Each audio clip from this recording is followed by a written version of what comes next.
안녕하세요. 저는 40살 주부입니다. 저는 태어났을 때부터 북적이 있는 여자들 틈에서 자랐어요. 외할머니가 이모들을 7이나 낳으시는 바람에 저희 엄마도 여자 자매들과 북적이시며 자라셨고, 이모들이 다들 결혼하셔서 아이들을 낳았는데 7 중 5이나 딸 자식만 낳는 바람에 외가 식구들이 모이면 여성 전용 사우나라도 온 듯이 여기저기서 높은 옥타브의 웃음소리들과 말소리들이 끊이질 않았어요. 저는 그런 집안의 막내딸이었던 엄마 밑에서 둘째 딸로 태어났습니다. 저희 엄마도 딸들만 셋을 낳으셨죠. 저희 엄마는 딸부잣집의 막내딸이라서 그런지 부모님의 사랑, 그리고 언니들의 사랑을 듬뿍 받으며 자랐어요. 선물이나 음식이나 무조건 받는 것에 익숙하셨던 분인지라 자식들을 낳으시고도 뭔가에 대한 소유욕이 대단하셨고, 또 그게 당연하다고 생각을 하셨어요. 아빠는 엄마와는 조금 다른 집안의 장남으로 태어나셨는데요. 철부지없던 엄마와는 달리 동생들에게 했던 것처럼 주변 사람들에게 뭐 하나라도 더 나눠주려는 게 익숙하셨고, 또 그로 인해 행복해하는 분이셨어요. 누가 나쁘고 더 착하다는 걸 말하는 게 아니라 두 분이 성격이 태어나면서 길들여진 환경 때문에 천차만별로 달랐다는 것을 말씀드리는 겁니다.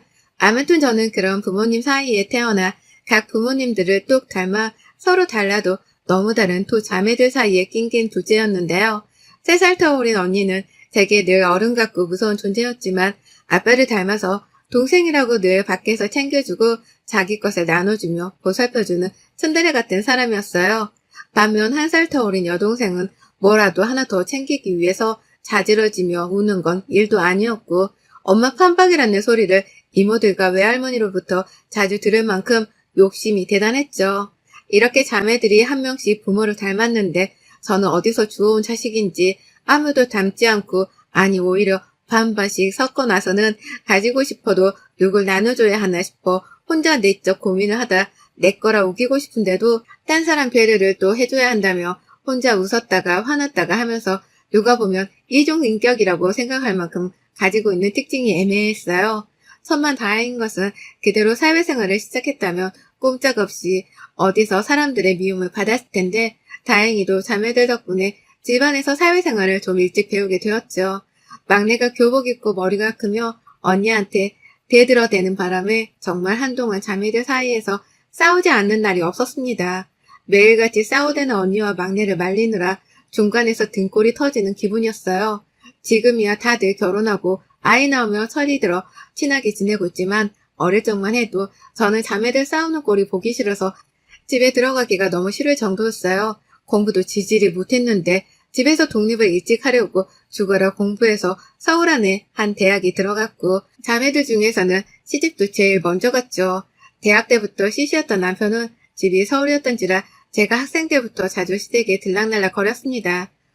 본가가 멀어 갔다가 오기 애매한 휴일이나 주말이면 시부모님이 그때부터 저를 챙겨주신다고 자주 집으로 불러주셔서 함께 식사를 하고 얘기를 많이 나누며 오래도록 친하게 지내왔죠. 남편은 저와는 정반대로 남자 형제들만 둘이 더 있는데요. 삼형제를 키워내신 시어머니는 유독 여자친구를 집으로 데려오고 서스럼 없이 인사를 시켜주던 둘째 아들 덕분에 처음으로 남의 집 딸을 집에서 맞이해 보셨고, 그 때문인지 저를 유독 딸처럼 예뻐해 주셨답니다. 저도 저를 좋아해 주시는 어머님이 좋아서 남편한테 연락도 않고 먼저 찾아가 인사를 드리고 밖에서 단둘이 밥을 먹었던 적도 많았고요. 그렇게 자연스레 어른들의 축복을 받으며 남편과 결혼까지 빨리 하게 되었어요. 오빠라고 잘 따랐고, 큰 아주버님은 저희가 결혼을 하고서 한참이 지난 5년 후에야 저와 동갑인 여자분과 결혼하셨습니다.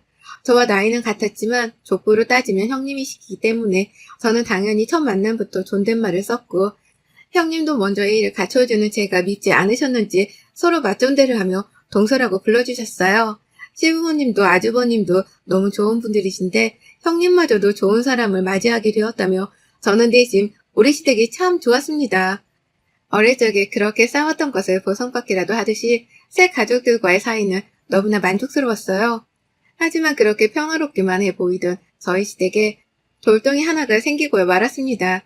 잔잔한 물결에 떨어져 거센 물결과 파도를 일으키는 엄청난 돌덩이요. 바로 막내 도련님이 결혼하겠다고 데려온 동서였습니다. 막내 도련님이 클럽에서 만나 번호를 따며 사귀게 되었다는 동서는 저와 형님보다도 나이가 3살이나 더 많은 연상녀였어요. 딱 봐도 성형을 했는지 눈꺼풀이 짙고 코에 분필 하나가 들어가 있는 게 잘 노는 언니 같다 싶었죠. 하지만 저도 눈을 찝었고 성형은 본인 의지에 따르는 자유라 생각했기에 그건 큰 문제가 되지 않았습니다. 오히려 예쁜 동서가 생겨서 여자 대 여자로서 친해지고 싶다는 생각이 들었었죠.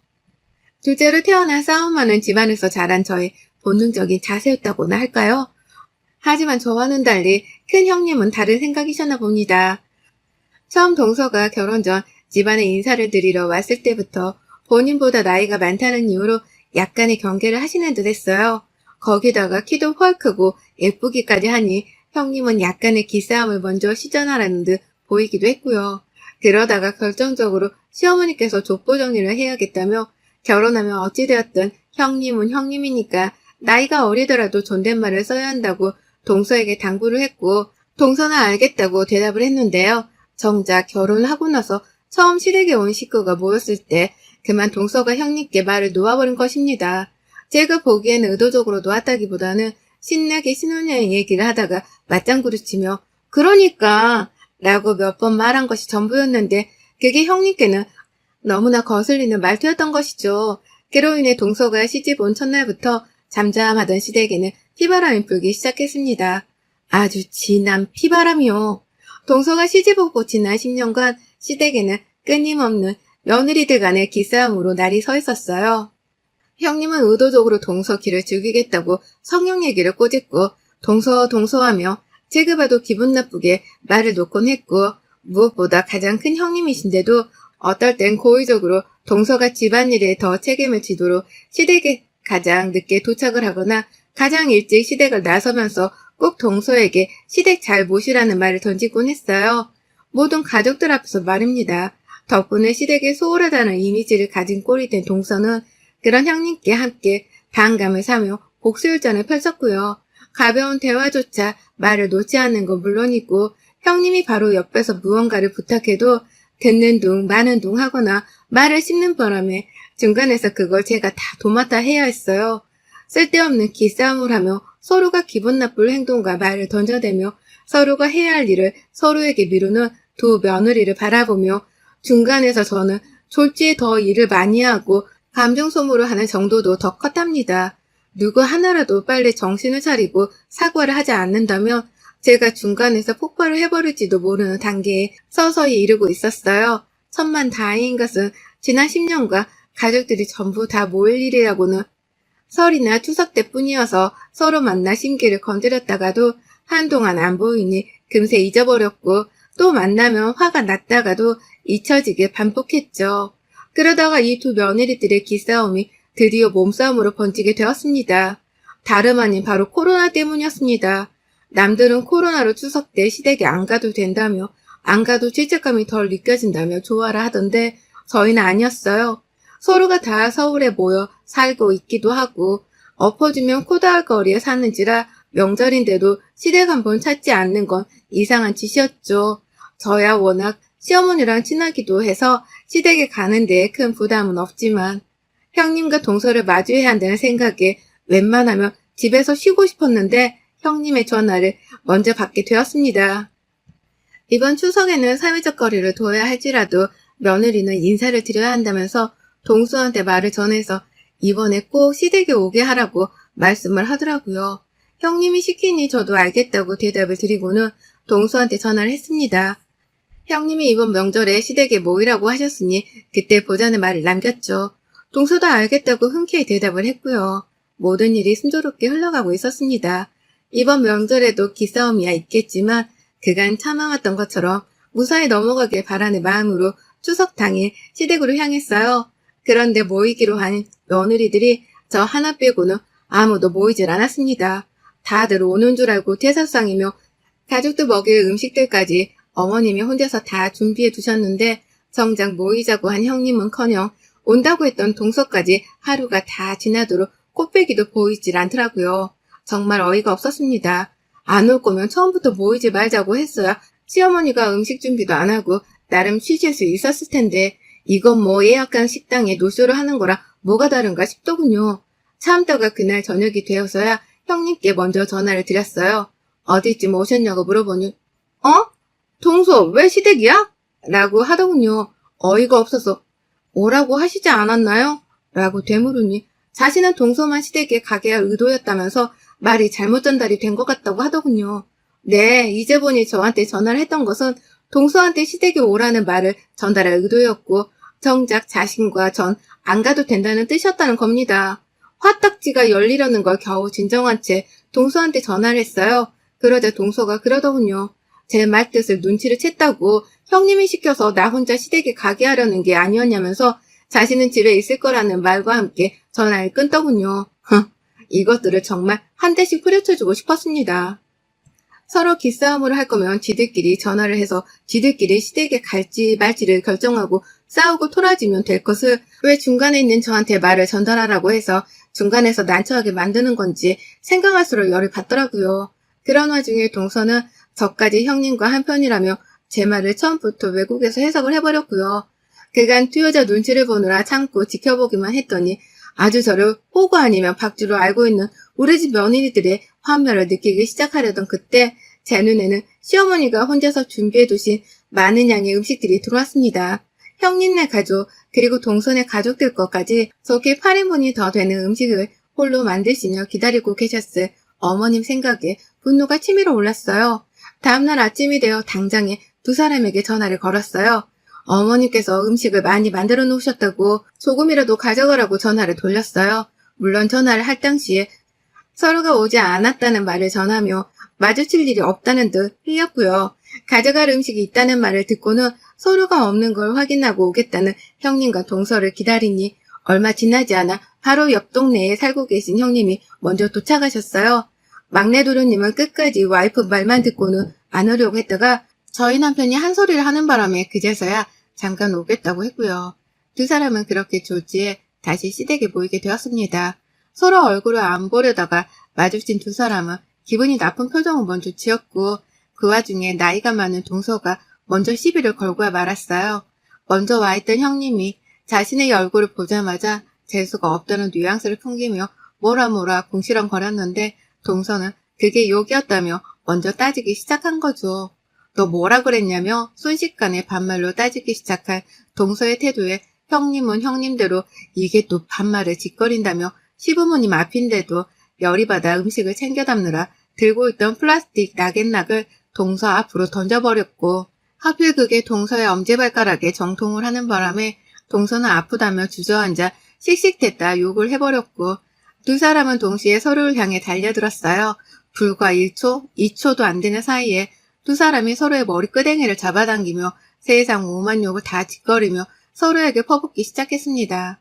지난 10년간 아슬아슬한 줄타기를 하며 감정 싸움만 시전하던 두 사람이 10주년 맞이 기념 페스티벌이라도 선보이려는 듯 때마침 흘러나오는 TV 명절 프로그램의 음악 장단에 맞춰 신랄하게 서로를 패기 시작했죠. 정말 어떤 말로도 형용할 수 없는 개판이었습니다. 저는 나름 시어머니의 수고로움을 생각해서 며느리들이 얼굴이라도 보여야 하지 않겠냐는 마음으로 모두를 부른 것인데 졸지에 시어머니께 가족 간의 싸움거리를 제공해 드리고야 말았죠. 시어머니는 그간 두 며느리가 사이가 안 좋은 것을 진작에 알고 계셨기에 늘 잘 지냈으면 하는 마음이 크셨었는데 급기야 서로 머리채를 잡고 싸우자 그 모습에 속상하다며 주저앉아 가슴을 치며 울기 시작하셨어요. 저는 그 모습을 보자 더 이상 참을 수가 없었습니다. 저 결혼 전부터 늘 딸같은 며느리를 얻고 싶다며 다 같이 쇼핑도 하고 밥도 먹고 재밌게 놀며 살았으면 좋겠다는 소박한 꿈을 가지셨던 분이신데 며느리들이 서로 쥐잡듯이 싸우는 거를 보며 얼마나 속이 뭉그러지셨을까 싶더라고요. 여전히 서로의 머리끄댕이를 잡아당기며 개년이며 쌍쌍반년이며 온갖 단어에 연을 갖다 붙이던 두 사람은 끝내 키가 큰 동서가 먼저 형님의 뺨을 때리는 바람에 더 큰 폭행으로 번졌어요.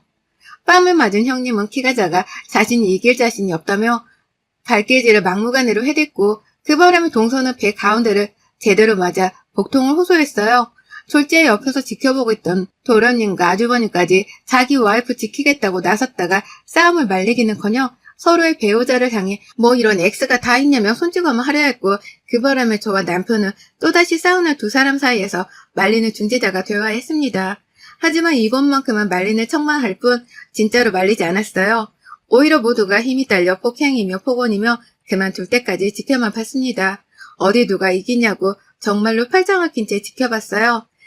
그러자 체격이 딸려 당하고 있던 형님이 싸우다 말고 지켜보는 저를 발견하시곤 너 안 말리고 뭐하냐며 뜬금없는 저한테 화를 내더라고요. 뭐 저런 게 다 있냐며 너가 불러서 이 지경이 된 거 아니냐며 하다하다 이젠 가만히 있던 저를 향해 시비를 걸기 시작하셨어요.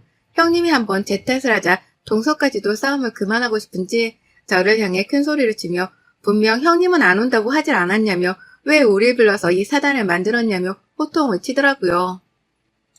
졸지에 모두를 불러내 원인 제공을 한 당사자가 되어버린 저 순간 인연들을 조져야겠더라고요. 수십 년의 언니와 여동생 틈에서 싸움을 말리며 커온 저입니다. 별 가짠치도 않은 일들 때문에 서로 쥐잡듯이 싸우고 개패는 자매들을 보며 하루도 쉬지 않고 두 사람은 화해하려고 잘 지내게 하려고 노력을 해왔던 저입니다. 그러고 사는 게 지겹다며 공부도 하고 독립도 하고 결혼도 일찍 해서 시집왔건만 형님과 동서 때문에 이건 뭐 자매들 싸움 지켜볼 때보다 더 피말리고 스트레스를 받으며 살았네요. 그런데 이젠 하다하다 둘이서 서로 기싸움을 하다 싸운 걸 가지고 제 탓이라고 하더니 시어머니가 안쓰러워서 밥 한 끼라도 다 같이 먹자고 불러낸 건데 졸지에 싸움 붙이려고 서로에게 거짓말을 해서 시댁으로 불러낸 꼴이 된 것이죠. 이젠 참지 않아도 되겠다 싶더군요. 10년이면 많이도 참았다는 생각이 들었습니다. 곧장 손 하나로 서로의 머리끄댕이를 여전히 잡아당기고 있는 형님과 동서에게로 달려갔어요. 그리고는 이것들이 제 언니와 여동생이라는 생각으로 머리칼을 앙칼지게 잡아내고 미친듯이 휘젓기 시작했습니다. 나이를 그렇게나 처먹고도 시부모님 앞에서 이게 할 짓이냐며 니들 같은 형님 동서는 나도 더 이상 챙기고 달랠 필요가 없다며 젊은 시절 자매들 싸움 말리다가 저까지 휘말리며 살아남겠다고 시전한 머리끄댕이 돌리기를 시전하며 두 여자들 머리통을 정말 신랄하게 휘저었습니다. 제가 어린 시절부터 단련한 시간이 있었기 때문에 체력도 꽤나 튼튼했거든요. 제 아무리 키가 컸던 동서라도 제 힘엔 어림도 없더라고요. 졸지에 서로의 머리카락을 잡고 있다가 제 손을 뿌리치려고 안달이는 두 사람은 제가 한 번에 두 사람이 퍽 소리가 나도록 서로 박치기 시켜버리며 현관 시멘트 바닥으로 던져버리자 서로 몸이 뒤엉키며 캬 하고 비명을 지르다 엎어졌어요. 그만한 괴력이 어디서 나왔는지 놀라 당황하며 저를 쳐다보던 시부모님과 아주버님 그리고 도련님은 얼어붙어서 저를 바라보기만 하셨고요. 그런 남편의 형제들 앞에서 한 번 더 소리를 질렀습니다. 마누라 간수 똑바로 하라고 말입니다. 당신들 부모님이 자식 기다린다고 뼈 빠지게 음식을 해놓은 거 안 보이냐고. 이 나이 되도록 며느리들 기싸움에 눈치를 보고 사실 하냐며 삿대질을 해대며 싹수 없는 것들이라고 욕을 해대니 가장 먼저 큰 아주버님이 부모님을 향해 죄송하다고 무릎을 꿇고 싹싹 빌더군요. 와이프 간수를 잘 못했다고 자식 노릇을 못해서 죄송하다고 말이죠. 그 바람에 옆에서 저와 둘째 형의 눈치를 봤던 도령님께서도 자신이 결혼을 잘못한 것 같다면서 급기야 애지중지하던 자기 와이프 탓을 해대며 형 옆으로가 함께 무릎 꿇고 싹싹 빌기 시작했고요. 눈치가 빠른 형님께서 집에 가면 남편한테 꼼짝없이 욕을 먹게 생겼다고 생각하셨는지 동서를 밀쳐내고 남편 옆에 앉아서는 죄송하다고 사죄를 했고요. 그 바람에 동서 또한 이대로 가다간 자기 혼자 싸가지 없는 며느리로 독박 쓸 거라 생각했는지 후다닥 달려와 시부모님께 용서를 구했습니다. 서로 싸움질을 해대다가 졸지에 다 큰 성인들이 무릎 꿇고 어른들께 사죄를 하는 꼴이 정말 한심하다 못해 머저리 같더군요. 그놈의 기싸움이 뭐라고 그리 서로를 못 잡아먹어 안달이었는지 지나간 우리의 젊었던 시절이 머릿속에 스쳐 지나갔어요. 그날 이후 시부모님께서는 더 이상 두 형님들을 부르지 않으셨습니다. 자식들이 저희 부부 빼고는 결혼 안 했다고 생각하겠다며 며느리들을 집안으로 절대 출입금지를 시키셨고요. 그 덕에 제가 일이 많아지지 않도록 내년부터는 제사고 뭐고 다 생략하기로 했습니다. 그냥 가볍게 밥을 먹는 시간 정도만 가지기로 했죠. 저야 다 괜찮았지만 그래도 힘들어야 하는 제사가 사라지고 무엇보다 기싸움 시전에 대다 몸싸움까지 벌일 무개념 형님과 동서가 안 보일 거라 생각하니 어찌나 속에서 환호를 질렀는지 비록 제가 무력을 생사해서 두 사람을 말리긴 했지만 그 바람에 시부모님은 속이 시원했다며 나중에서야 제게 고맙다고 용돈까지 쥐어주셨답니다. 제가 자매들 팀에서 잘하느라 힘이 좀 남달랐다는 것을 알고 있던 남편도 제가 슈퍼우먼인 줄 알았다며 정리해줘서 고맙다며 신용카드 한 장을 살림에 보태쓰라며 선물로 줬고요. 졸지의 며느리들 사이에서 서열 1위가 된 저는 앞으로도 서열 정리를 위해 혹여나 두 사람 간의 싸움이 일어났다고 하면 출동해서 과감히 무력을 행사해볼까 합니다. 물론 그럴 일 없이 제 눈에 영영 안 보이면 더 좋을 것 같고요. 여러분의 생각은 댓글로 남겨주세요. 오늘도 시청해주셔서 정말 감사합니다.